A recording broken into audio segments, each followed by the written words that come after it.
सजगता के आयाम में यात्रा हम लोग कर रहे हैं आजकल। एक मित्र ने पूछा है, सजगता में जी रहे साधक को किन बातों का सर्वाधिक ध्यान रखना चाहिए? सजगता में जी रहे साधक को सर्वाधिक ध्यान जिस बात का रखना चाहिए वो ध्यान ही है। ध्यान का सर्वाधिक ध्यान। फिर सजगता और ध्यान में कोई अंतर भी नहीं है, दोनों करीब करीब एक ही बात है।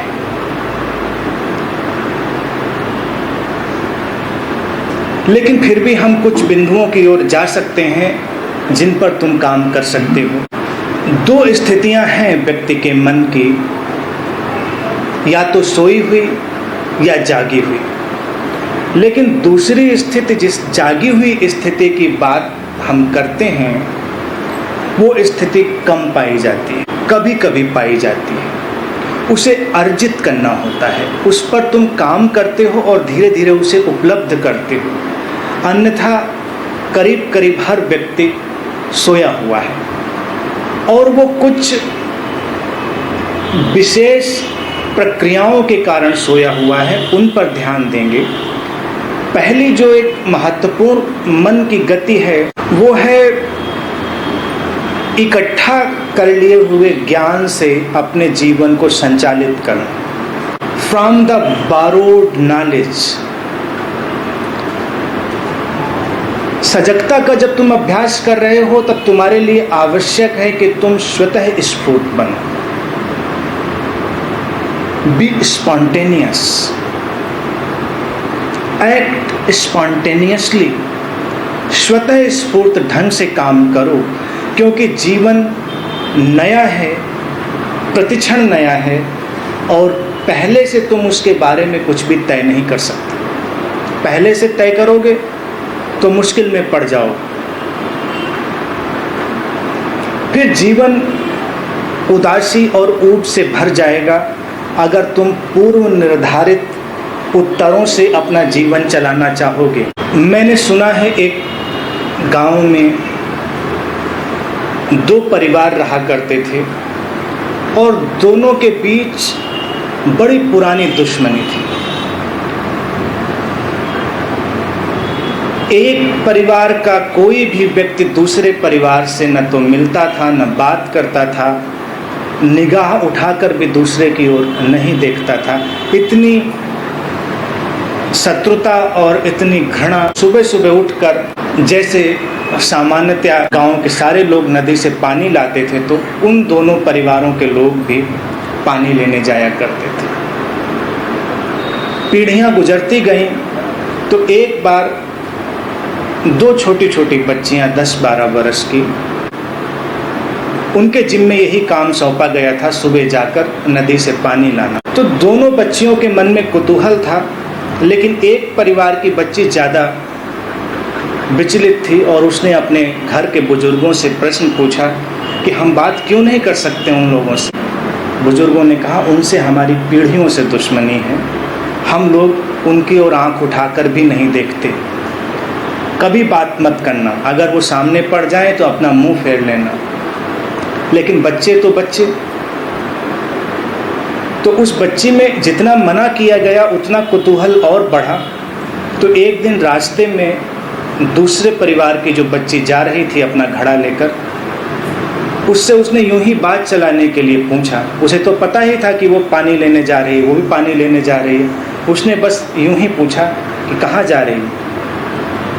तो दूसरे परिवार की बच्ची ने, वो विद्वानों के परिवार से रही होगी, दार्शनिकों के परिवार से, तो उसने जवाब दिया, कहाँ आना, जाना कहाँ, कौन आता है कौन जाता है। ना कोई आता है ना कोई जाता है, जो आता जाता दिखाई देता है वो बस केवल भ्रम। अब इस दूसरी बच्ची को कोई जवाब नहीं सूझा, वो बिल्कुल चुप रह गई। जब वो पानी लेकर लौट के आई तब उसने अपने परिवार के विद्वान बुजुर्ग से पूछा, मैंने आपका नियम तोड़ा, मुझसे गलती हुई, लेकिन अब बेचैनी काफ़ी हो गई है। मैंने उससे पूछा और उसने ऐसा जवाब दे दिया। तो उस बुजुर्ग विद्वान ने उसे बताया कि अगली बार जब वो ये दार्शनिक उत्तर दे तब तुम उसे ये उत्तर देना। फिर वो चुप हो जाएगी, फिर उनको मुंह की खानी पड़ेगी। उन लोगों की आदत ही रही है कि हम लोगों को परेशान करना। इस बार जब वो ये बात कहे तो तुम ये जवाब देना।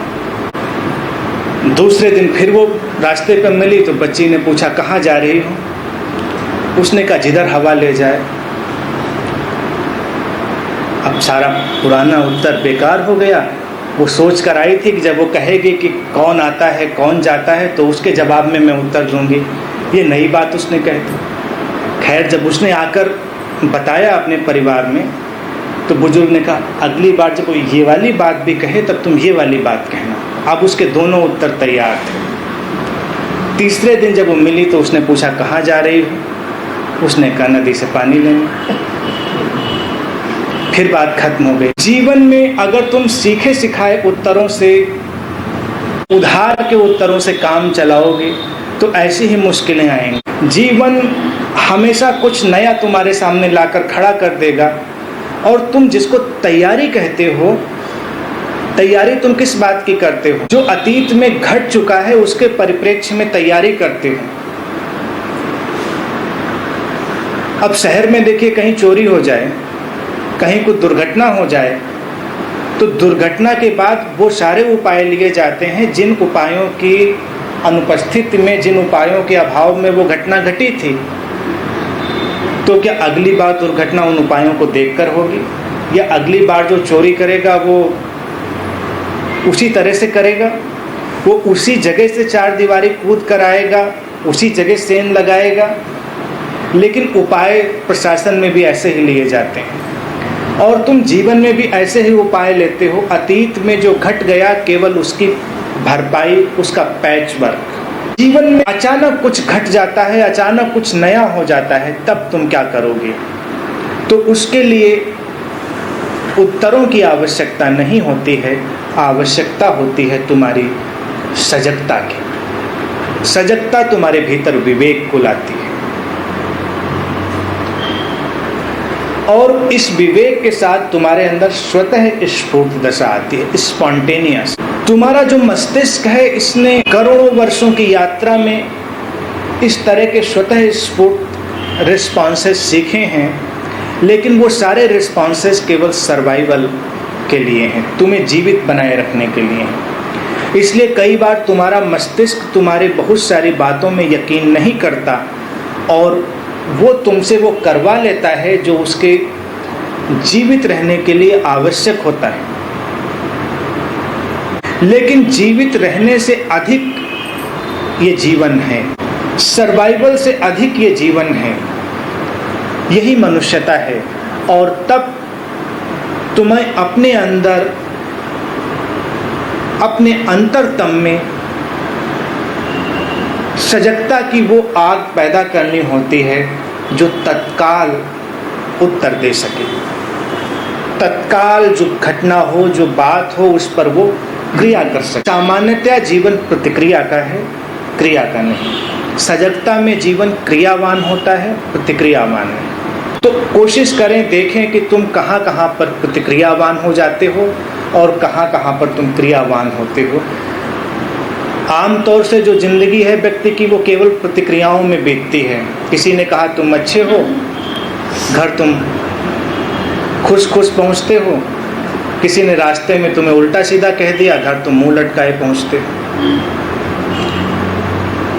कई बार हैरानी होती है कि कोई किसी को सुंदर कह देता है और वो अपने को सुंदर मानने लगता है, और कोई किसी को असुंदर कह देता है और वो अपने को असुंदर मानने लगता है। कितनी हैरान करने वाली बात है। तुम्हें अपने अंतः प्रज्ञा से किसी बात का पता नहीं चलता क्योंकि तुम बाहर से आई हुई प्रतिक्रियाओं में जी रहे हो। सजगता का साधक क्रियाओं में जीता है, उसका अपना निर्णय है, वो जानता है क्या क्या है और क्या नहीं है। विवेक भी उसी को कहते हैं जब तुम जान लेते हो क्या है और क्या नहीं है, क्या वास्तविकता है और क्या वास्तविकता नहीं है। हो सकता है वास्तविकता के तुम्हारे जो आकलन है वो बदलते चले जाएं, लेकिन इससे कोई अंतर नहीं पड़ता। वो तुम्हारे विकास क्रम में, तुम्हारी चेतना के विकास क्रम के साथ आए हुए बदलाव होंगे और उससे तुम्हें अधिक संतुलन और अधिक शक्ति प्राप्त होगी। फिर एक दूसरी बात है जिसका तुम ध्यान रख सकते हो, वो है निर्णायक होना। मन कभी निर्णायक नहीं होता। मन कभी ठीक जहां है वहीं नहीं होता। मन में हमेशा विकल्प चलते रहते हैं, किंतु परंतु चलते रहते हैं। किसी से तुम जीवन में पूछो, वो ये बताता हुआ तुम्हें मिल जाएगा, मैंने ऐसा किया होता तो कैसा होता, वैसा किया होता तो कैसा होता, आगे मैं ऐसा करूं कि ऐसा करूं, ये करूं ना करूं, यहाँ जाऊं वहाँ जाऊं। हमेशा जैसे तुम चौराहे पर खड़े हो, हर तरफ दिशा निकल रही है। मुक्तिबोध अपनी कविता में लिखते थे कि खड़ा हूँ चौराहे पर बाहें फैलाए, एक कदम रखता हूँ हजार राहें फूटती। कुछ ऐसा ही लिखा था उन्होंने।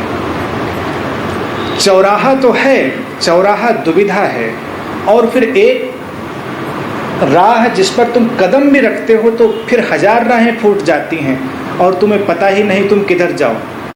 हजार राहों पे जाना तो संभव नहीं, कैसे जाओगे हजार राहों पे। आध्यात्मिक जगत में भी लोग ऐसा ही काम करते हैं। हजारों पद्धतियां हैं, हजारों मार्ग हैं, हजारों ध्यान विधियां हैं, हजारों बातें बताने वाले लोग हैं, और जो बड़े खोजी हो जाते हैं वो सोचते हैं हजारों रास्तों पर चल डालेंगे। लेकिन फिर उन्हें मुक्तिबोध की बात याद रखनी चाहिए कि तुम फिर जिस रास्ते पर कदम रखोगे वहां से फिर हजार राहें फूट जाएंगी। अंतहीन अनवरत कब तक तुम चलोगे ऐसे, राह पर राह, इसका अंत नहीं आता। मन ऐसी ही घटना है जो बार बार राहों को फोड़ देती है। मन दुविधा है, दुविधा से पार होना अमन है, सजगता है। इसीलिए ज़ैन फकीर अमन की बात करते हैं। वो मन को शांत करने की बात नहीं करते, वो कहते हैं मन है और अमन है, माइंड एंड नो माइंड। वो कभी ये नहीं कहते कि साइलेंट योर माइंड, अपने माइंड को साइलेंट करो, नहीं। आमतौर से तुम जीवन में सीखते हो कि मन शांत करो तो बातें समझ में आएंगी, जीवन अच्छा होगा, और तुम सलाहें भी लेते हो, मन बड़ा विचलित है, शांत कैसे करें। और संबुद्ध मित्र कहते हैं शांत मन जैसी कोई चीज़ नहीं होती। जो भीतर की अशांति है वही मन है, और जब अशांति नहीं रहती तो मन भी नहीं रहता। नो माइंड या अमन की अवस्था में निर्णय घटता है कि मैं क्या करूँगा। और जिस व्यक्ति के जीवन में निर्णय घटता है उसके जीवन में कभी पश्चाताप नहीं घटता। There is no repentance. उस समय तुम्हारी चेतना की जो भी अवस्था थी तुमने वहां से निर्णय लिया था, ठीक है। आज तुम्हारी चेतना की अवस्था बदल जाती है, अब तुम वहां से निर्णय लेते हो। ये दो अलग अलग व्यक्ति हो गए। इन दोनों व्यक्तियों के आपस में मिलने का कोई उपाय नहीं, तो तुम सोच कर क्या करो। क्या आज से कुछ वर्ष पहले लिए गए अपने निर्णयों में तुमको संशोधन कर सकते हो? जो तुम करोगे अभी करो। और लोग ऐसे हैं कि अपने जीवन के बारे में क्या, दूसरों के जीवन के बारे में भी योजनाएं बनाते रहते हैं कि उन्होंने ऐसा कर लिया होता, उन्होंने वैसा कर लिया होता। तुम किसी के घर जाते हो, उससे घर का नक्शा बनाने लगते हो। ये ड्राइंग रूम यहाँ के बजाय अगर यहाँ पर बनाया होता, और ये खिड़की अगर इधर के बजाय इधर रखी होती। अपने घर में तो करते ही हो, दूसरों के घर में भी, दूसरों के जीवन में भी। अब कोई किसी तरह के कपड़े पहन कर आ गया है, उसने अपने हिसाब से तय किया, उसे अच्छे लगते हैं तो ठीक है, लेकिन फिर तुम्हारे अंदर एक धारा चलने लगती है, अगर आज इसने इस रंग के कपड़े पहने होते या ये इस रंग के कपड़े पहना करे तो कैसा हो। निरंतर तुम्हारा मन गति में है, तुम्हें वर्तमान से दूर फेंक रहा है। तो इस गति को रोकने के लिए एक सर्व स्वीकार की भाव दशा लाएं, the state of total acceptance. जो है सो है, उसका स्वीकार करें, और जो निर्णय करें उसके साथ पूरे खड़े हों। तुम किसी निर्णय के साथ पूरे खड़े नहीं होते, इसीलिए तुम्हारी बात का कोई वजूद नहीं। आज के मनुष्य की जो सबसे बड़ी समस्या है कि उसकी बात में वजन नहीं होता। तुम अभी कुछ कहते हो, थोड़ी देर में कुछ और कहोगे। अपने निर्णयों पर देर तक टिकना नहीं संभव हो पाता तुमसे।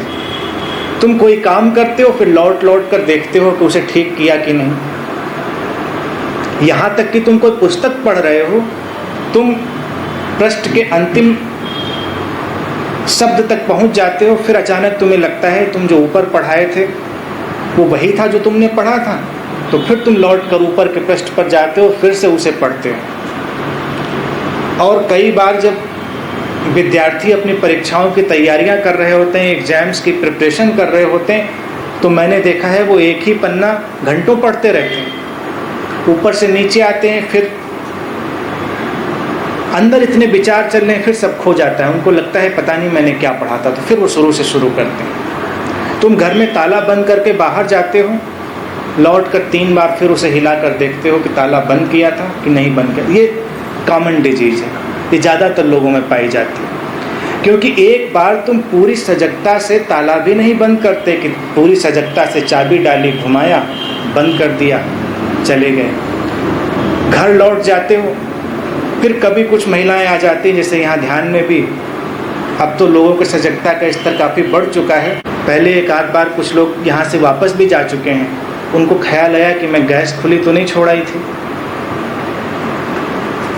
तो घर फ़ोन करके पूछा, नहीं पता चला तो कि मुझे जाना पड़ेगा क्योंकि मुझे लग रहा है मैंने गैस खुली छोड़ दी थी।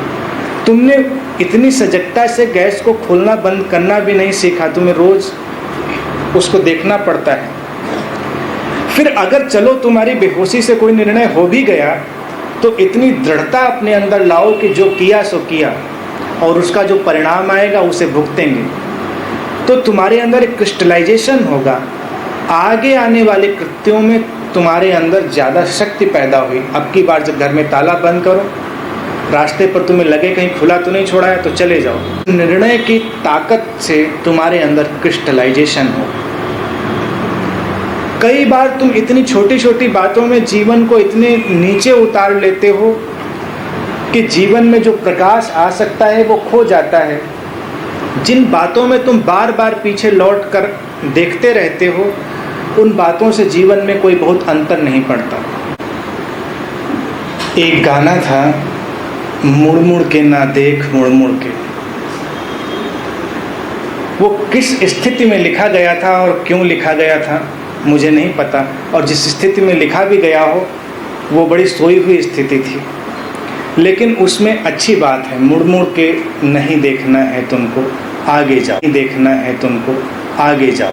निर्णयात्मक बनो, डिसिसिव बनो, और अपनी गलतियों का उत्तरदायित्व खुद लो। तुम कई बार इसी बात से बहुत कमज़ोर हो जाते हो कि मैं गलती ना कर बैठूं, तो तुम सही भी नहीं करते और गलत भी नहीं करते। बहुत सारे जो सज्जन लोग होते हैं वो ऐसे ही होते हैं, वो गलत भी नहीं होते तो सही भी नहीं होते। अगर तुम बहुत अच्छे इंसान बनना चाहोगे, सारी बुराइयों को निकाल कर बाहर फेंक दोगे, तो तुम्हारे अंदर कोई गुणवत्ता भी नहीं पाई जाएगी। तुम बेस्वाद हो जाओगे, सादे, प्लेन। सामाजिक रूप से हो सकता है काफ़ी अच्छे कहे जाओ कि इनमें कोई बुराई नहीं। कई बार लोगों की अच्छाइयाँ भी तो ऐसे ही बताते हैं ना कि ये नहीं करते, ये नहीं करते, ये नहीं करते, ये नहीं खाते, ये नहीं पीते, और तुम ये नहीं बताते कि क्या करते हैं, क्या क्या करते हैं। तो अच्छाइयाँ करने से बनती हैं, ना करने से नहीं। गलतियाँ करो लेकिन मुड़ कर मत देखो, नई गलतियाँ फिर करो। Be decisive and remain in the state of total acceptance. What is accept that. इस स्थिति में जब तुम आओगे तो बहुत परिवर्तन होंगे। फिर एक तीसरा बिंदु और भी ख्याल करें जो इसी से जुड़ता हुआ आगे बढ़ता है। जो करें वो पूरी तरह करें, टोटली एंड एब्सोल्युटली। तुम बहुत सारे काम आधे अधूरे करते हो, आधे मन से, और जीवन में अंत में जब तुम हिसाब किताब लगाने बैठते हो तो आधी अधूरी बातों का एक जोड़। पूरा जीवन अगर उसको पीछे लौट कर देखो तो उन सारी बातों का एक संग्रह दिखाई देगा, जिसमें कौन कौन सी बातें आधी छूट गईं, किन किन बातों को तुमने पूरा नहीं किया, किन किन क्षणों को तुमने जिया नहीं। आखिर में जो तुम्हें भय पकड़ता है, जो तुम्हें रोना धोना आता है, वो उन अधूरे जिए हुए क्षणों से ही अगर तुम जीवन के प्रत्येक क्षण को परिपूर्ण रूप से जीते हो तो फिर तुम्हें सोचना नहीं पड़ता, फिर हर बात अपनी जगह पर परिपूर्ण हो जाती है। जीवन में एक अलग ही दिव्यता आती है, दिव्यता इसके पहले नहीं आती। जब तुम परिपूर्ण रूप से जीते हो, छोटी छोटी बातें, एक प्याला चाय भी, एक गिलास पानी भी तुम परिपूर्ण रूप से पी सकते हो। लेकिन क्या सचमुच में ऐसा होता है? तुम्हारे हाथ में पानी का गिलास है और तुम्हारे अंदर हजारों विचारों की अंतर्धारा है। कभी ध्यान रखना, एक गिलास का पूरा पानी पीते हुए भी तुम क्या पूरी देर सजग रहते हो? केवल पानी है और तुम हो और तुम्हारे अंदर जाती हुई शीतलता है और कुछ भी नहीं। क्या इतना भी संभव होता है? सजगता इसीलिए बहुत ही महत्वपूर्ण है क्योंकि एक प्याला चाय, एक गिलास पानी, इतनी छोटी छोटी बातों में भी व्यक्ति परिपूर्ण नहीं होता। इसीलिए उसके मन का अधूरापन उसे बार बार विचलित करता है। हर वो चीज़ तुम्हें खींचती है पीछे की ओर जो अधूरी रह जाती है। मन की एक वृत्ति है कि वो हर अधूरी बात को पूरा करना चाहता। तो पहले कदम पर ही क्यों न कोशिश करें कि जो करें उसे पूरा करें। जिसे तुम अधूरा कहते हो उसे भी तो तुम पूरा समझ सकते हो।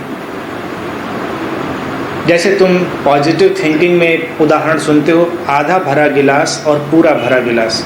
लेकिन आधा भरा गिलास आधा और खाली तुम्हें तभी दिखाई देता है जब तुम पूरे भरने की आशा में हो। तुम्हारे लिए आधा ही पूरा है, बस तुमने निर्णय लिया आधा मैं इतना ही इस समय उपयोग में लाऊंगा, तो तुम्हारे लिए वही पूर्ण हो। पूर्णता ऑब्जेक्ट में नहीं है, ऑब्जेक्टिविटी में नहीं है। पूर्णता तुम्हारे अंदर है, तुम्हारी सब्जेक्टिविटी में है, तुम्हारी चेतना की अवस्था में है कि तुम उसे कैसे देखते हो।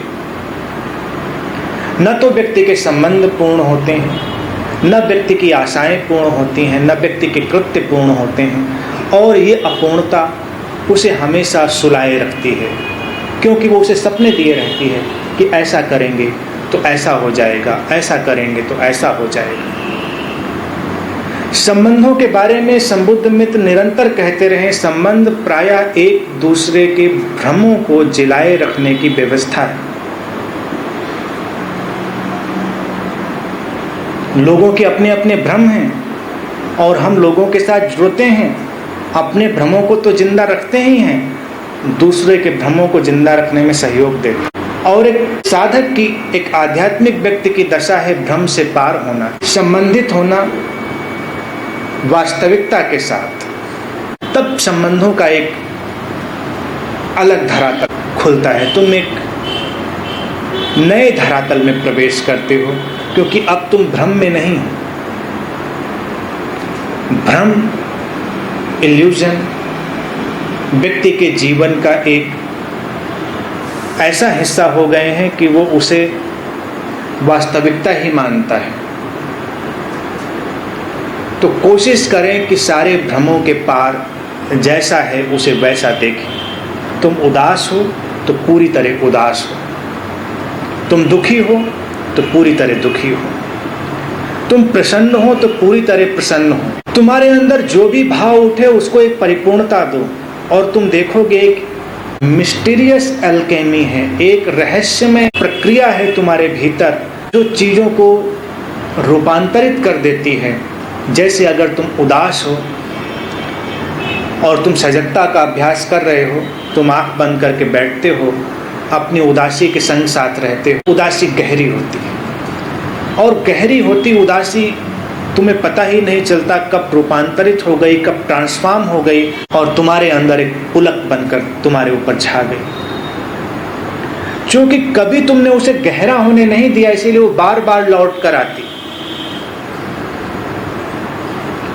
सजगता चीज़ों को गहरा और पूरा करने की एक व्यवस्था है और चीज़ों की अपनी सीमाएं हैं। जैसे तुम्हारे भाव हैं, उनकी सीमाएं हैं। जिन भावों को आत्मिक गुण कहते हैं, जैसे शांति है, आनंद है, करुणा है, तुम्हारा प्रेम है, इनकी कोई सीमा नहीं है, ये तुम्हारे आत्मिक तल से आते हैं।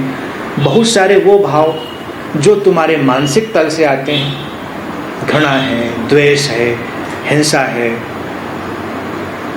इस तरह के जितने भी भाव हैं जो मानसिक धरातल से आ रहे हैं, उनकी सीमा है। उनको जब तुम देखोगे एक सीमा पर आकर वो खो जाए। तो इन 3 चीज़ों का मैं समझता हूँ ख्याल रखें तो बड़ा अंतर पड़ेगा। निर्णयात्मक बने, स्वतः स्फूर्त बने और परिपूर्ण बने। स्वतः स्फूर्त, निर्णयात्मक और परिपूर्णता, स्पॉन्टेनिटी, डिसिसिवनेस एंड टोटलिटी। एक और प्रश्न पूछा है मित्र ने, नैतिकता, चरित्र और सजगता एक दूसरे से किस प्रकार संबंधित है?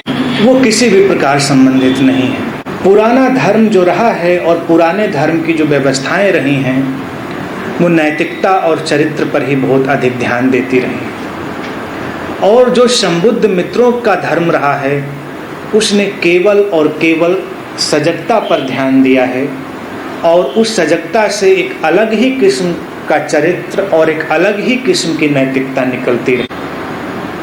पहले प्रकार में तुम्हें नैतिकता और चरित्र की बहुत सारी व्याख्याएं दी जाती हैं, तुम्हें सेट फार्मूले दिए जाते हैं और उन सब के चलते हुए तुम्हारे जीवन में पाखंड प्रवेश करता है, हिपोक्रेसी प्रवेश करती है, तुम पाखंडी हो जाते हो, तुम दिखावे का जीवन जीने लगते हो। और बहुत सारा जो धार्मिक परिदृश्य है वो अपनी दृष्टि में रूपांतरित होने का नहीं है, दूसरे की दृष्टि में धार्मिक दिखने का आयोजन है। बहुत सारे लोग बस इस बात से संतुष्ट हो जाते हैं कि लोग उन्हें संत समझते हैं, लोग उन्हें बहुत महान समझते हैं, लोग उन्हें बहुत अच्छा समझते हैं, बहुत चरित्रवान समझते हैं। लोग न समझें तब एक सजग व्यक्ति लोगों की विचारधारा और लोगों के मतों की बहुत चिंता नहीं करता कि लोग उसके बारे में क्या सोचते हैं। हो सकता है पूरी दुनिया उसे महान समझती हो, लेकिन अगर वो अपने भीतर बेचैन और कमज़ोर अनुभव करता है तो वो तलाश करता है उससे बाहर जाने की, उससे ऊपर उठने की। चरित्र दूसरे की दृष्टि में है कि दूसरे तुम्हें कैसे देखते हैं या अपनी दृष्टि में। कभी ऐसा चरित्रवान व्यक्ति देखा है कि जो दूसरों की दृष्टि की परवाह न करता हो? ज़्यादातर अच्छाई जो सामने रखी जाती है वो दूसरे उसे किस प्रकार अच्छा समझते हैं। चरित्र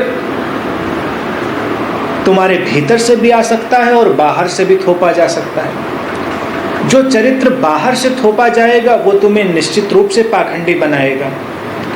इसीलिए तुम्हारे बहुत सारे जो धार्मिक लोग होते हैं बड़े आतंकित रहते हैं और बड़े ही घबराए हुए रहते हैं कि कहीं उनके चरित्र पर लांछन न लग जाए, कहीं उनके चरित्र पर उंगली न उठ जाए।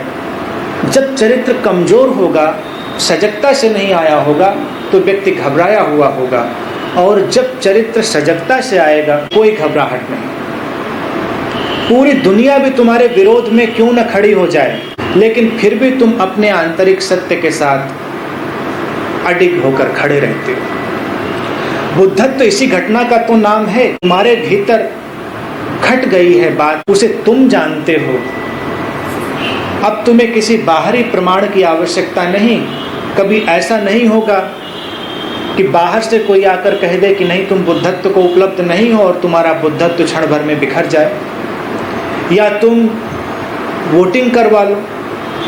अगर आज संभव हो रियलिटी शो में, तो तुम बुद्धत्व के लिए भी SMS करवा लो। ज़्यादा SMS आ जाएं तो तुम खुशी खुशी घर जाओ, और अगर कम SMS आए तो तुम निराश हो जाओ। लेकिन बुद्धत्व उसी घटना को कहते हैं जब पूरा संसार भी तुम्हारे बारे में अनभिज्ञ हो, यहाँ तक कि विरोध में हो, लेकिन फिर भी तुम अपने भीतर उगे हुए सूर्य के साथ निष्कम बिना कपे हुए खड़े रहते हो। संबुद्ध मित्र तुम्हें नैतिकता या चरित्र की शिक्षा नहीं देते, वो तुम्हें आँख देते हैं, अंतर्दृष्टि देते हैं, और वो तुम में भरोसा करते हैं कि तुम उस अंतर्दृष्टि के सहारे अपना मार्ग खोज लोगे। जो लोग तुम्हें चरित्र और नैतिकता के मानचित्र देते हैं वो वस्तुतः तुम्हारा अपमान करते हैं, वो तुम में भरोसा नहीं करते, वो मानते ही नहीं कि तुम अच्छा कर सकते हो, तुम करुणापूर्ण और अहिंसात्मक ढंग से जीवन जी सकते हो। वो मान के ही चलते हैं कि तुम ऐसे नहीं हो तो तुम्हें कुछ व्यवस्था देनी आवश्यक। तुम सोचो, अगर समाज बहुत विकसित हो, लोग प्रज्ञावान हो, करुणावान हो, तो इस पुलिस की, इस अदालत की क्या कोई ज़रूरत रह जाएगी? तुम अपने आंतरिक प्रकाश से ही सब ठीक ठीक करोगे। तो केवल सजग होना पर्याप्त है। अपनी सजगता पर काम करो और बाकी बातें भूल जाओ। चरित्र और नैतिकता के बारे में सोचोगे तो तुम डरे हुए, घबराए हुए रहोगे और उन्हीं को साधने में पूरा जीवन निकलेगा। लेकिन जब तुम सजगता से जियोगे तो अपने आप तुम्हारे भीतर से व्यवस्थाएं आएंगी। वो व्यवस्थाएं बाहर से नहीं होंगी और उन व्यवस्थाओं का कोई भी विपरीत नहीं होगा। तुम जानते होगे कि तुमने क्या किया है, और चूंकि तुमने अपने भीतर के होश से किया होगा तो तुम अपना बचाव भी नहीं करोगे। एक सजग व्यक्ति कभी अपने आप को डिफेंड नहीं करता, अपने व्यू पॉइंट को डिफेंड नहीं करता। तुम्हें लगता है कि अरे अपने आप को डिफेंड नहीं करेंगे तो बड़ी मुश्किल हो जाएगी। तुम्हें अपने आप को सही सिद्ध करने की, डिफेंड करने की आवश्यकता ही तब पड़ती है जब तुम अंदर से कमजोर होते हो, अंदर से तुम्हारे अस्पष्टता होती है, और जब तुम पूरी तरह स्पष्ट हो तब तुम हो। फिर तुम अपने दृष्टिकोण को सिद्ध करने का प्रयास भी नहीं करते, वो स्वतः सिद्ध हो जाता है। प्रेम स्वतः सिद्ध है। अगर है तुम्हारे भीतर तो है, नहीं है तो नहीं है। प्रेम का कोई चरित्र नहीं है। उसका अभिनय कर सकते हो लेकिन ज़्यादा देर नहीं चलेगा। शांति का कोई अभिनय नहीं हो सकता। वो है तो है, नहीं है तो नहीं है। जो भी आत्मिक गुण हैं वो हैं और उनका अभिनय संभव नहीं है। तो उनकी प्रामाणिकता को जीना है। वो प्रामाणिकता तुम्हारी सजगता से आएगी, और कई बार तुम्हारे अंदर जो उथल पुथल दिखाई दे, जो गंदगी तुम्हें अपने अंदर अनुभव में आए, उसका सामना करो। भारतीय दर्शन में कमल का प्रतीक बड़े सम्मान के साथ चुना गया, और कमल के प्रतीक में बार बार यही बात कही गई कि जीवन में कीचड़ भी हो सकता है, गंदगी भी हो सकती है, लेकिन उसमें कमल की तरह खिलने की संभावना भी है। कोई नैतिक मूर्ख हो सकता है जो सोचे कमल को तो रखेंगे, आसपास के कीचड़ को फेंक देंगे तो उसके साथ कमल भी जाएगा। और ऐसा कोई भी व्यक्ति नहीं है जो अपने अंतर मन के बंद कपाट खोले और वहां कमल के साथ साथ कुछ कीचड़ भी दिखाई ना दे। जीवन का यही नियम है, अंधेरा और उजाला साथ साथ। तुम्हारे उजले से उजले पक्ष में कहीं न कहीं कालिमा की कोई न कोई रेखा, कोई न कोई आउटलाइन दिखाई ही दे जाएगी तुम्हें। तो इस बात के लिए तुम्हें परेशान होने की जरूरत नहीं। जीवन ऐसा ही है समग्रता में। हिंदू संबुद्ध मित्रों ने जब कमल का प्रतीक चुना तो इसी बात को दर्शाने के लिए तुम पूरे साहस से अपने पूरे जीवन को स्वीकार करो। घबराओ नहीं अपनी कमियों को स्वीकार करने में। अपना ध्यान कमल की खिलावट पर रखो। नीचे जो गंदगी है, जो कीचड़ है, उसका सार खींच लो।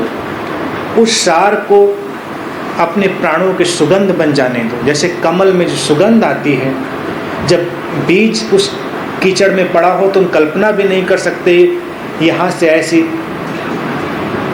दैवी सुगंध और ऐसी दैवी खिलावट निकलेगी। तो जीवन में इसी तरह रहो, केवल अपने ध्यान को, अपने फोकस को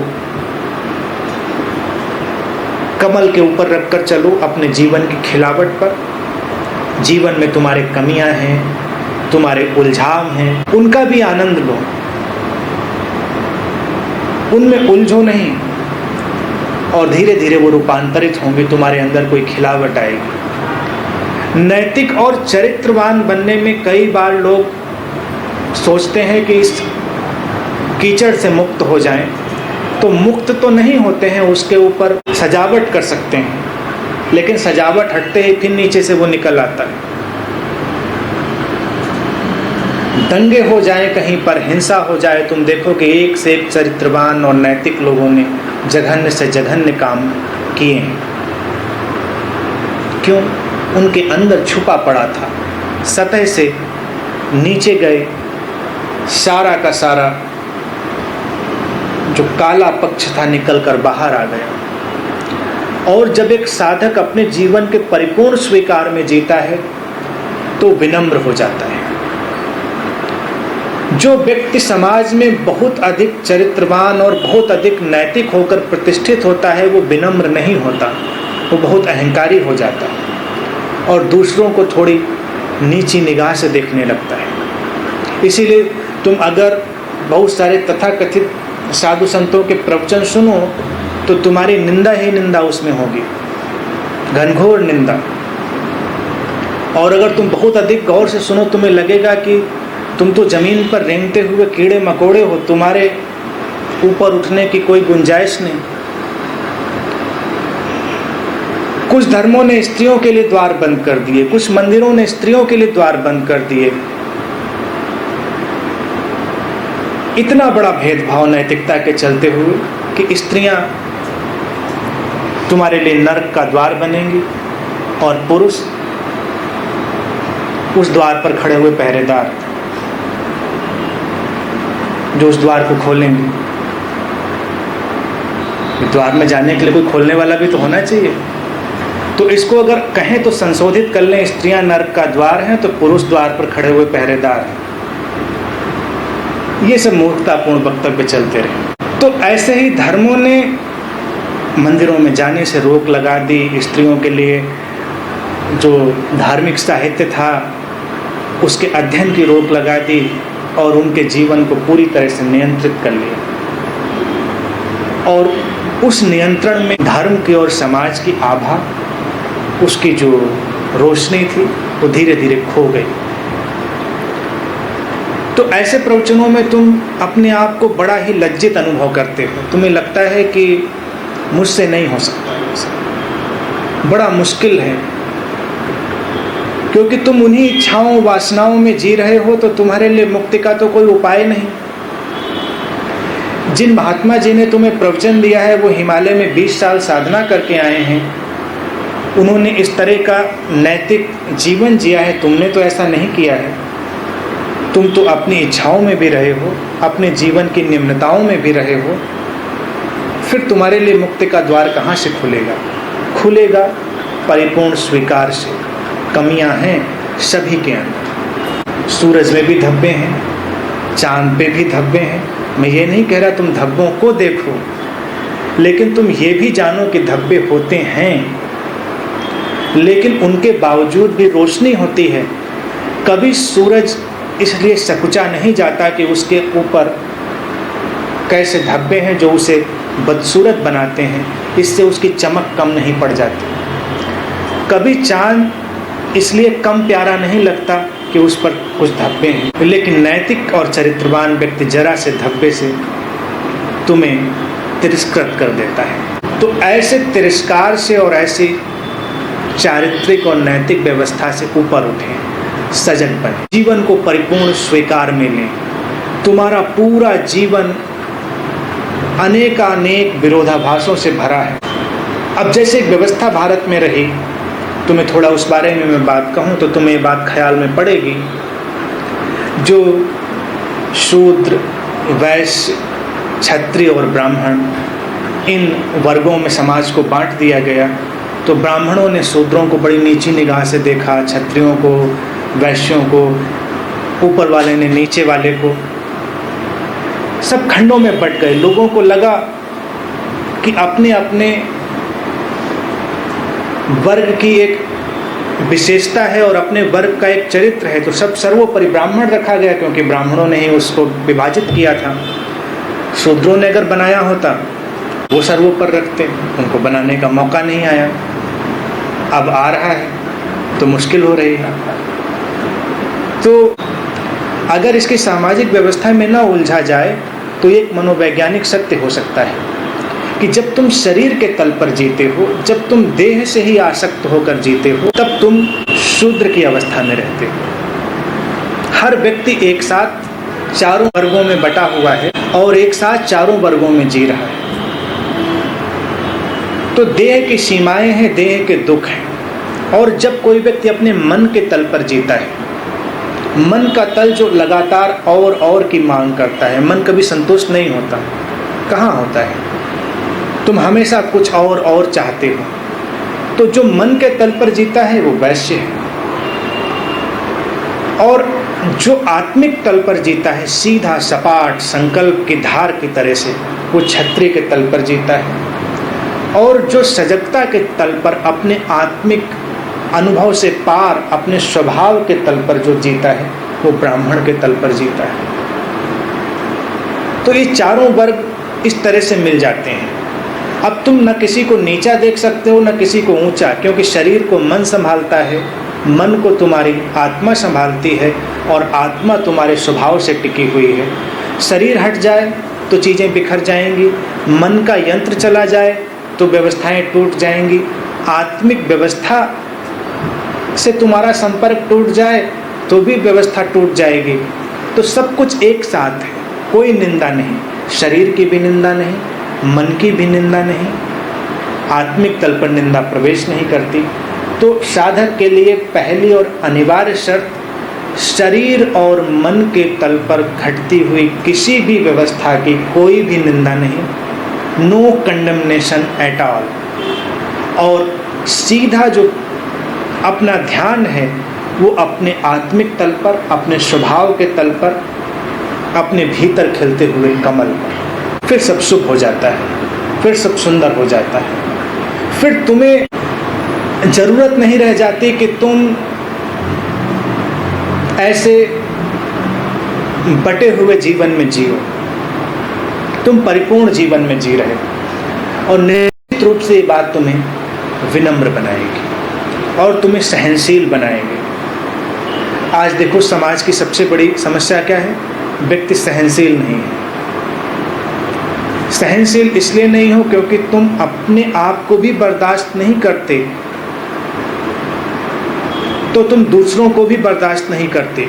जो व्यक्ति अपनी कमियों को जानता है और उनके साथ सहजता से जीता है, वो दूसरों की कमियों पर भी आक्रामक नहीं होता, विनम्र होता है। क्योंकि हो सकता है तुम अपनी गलतियों को जब सहजता से स्वीकार करते हो और उनसे ऊपर उठने के मार्ग ढूंढते हो, तो दूसरों की गलतियों पर भी कभी आक्रामक नहीं होते। गलतियां सबसे होती हैं, ऊंचाइयां नीचाइयां सबसे होती हैं, तुम विनम्रता से व्यवहार करते हो। तो सजग व्यक्ति ऐसा ही होता है, एक परिपूर्ण व्यक्ति जो बड़ी ही सहज विनम्रता में जीता है।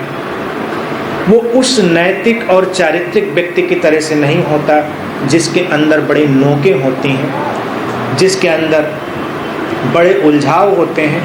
उसके पास बैठो तो वो चुभ जाता है, चुभन होती है। बहुत सारे लोग ऐसे होते हैं जिनके पास बैठो तो वो तुम्हें चुभते रहते हैं। वो कुछ करते नहीं लेकिन वो चुभते हैं, और कई बार वो कुछ करते नहीं और तुम्हारे अंदर घाव हो जाते हैं। और कुछ लोग ऐसे होते हैं कि तुम उनके पास बैठते हो, तुम्हारे घाव पर एक मरहम लग जाता है, तुम्हारे अंदर एक शांति उतर आती है। जब पहली बार प्रेम की पुलक पकड़ती है, तो जो पुलक होती है उसमें उसकी जो पृष्ठभूमि है उसको तुम देखो, वो तुम्हारे टोटल एक्सेप्टेंस की होती। कोई ऐसा व्यक्ति जिसने तुम्हें पूरी तरह स्वीकार कर लिया।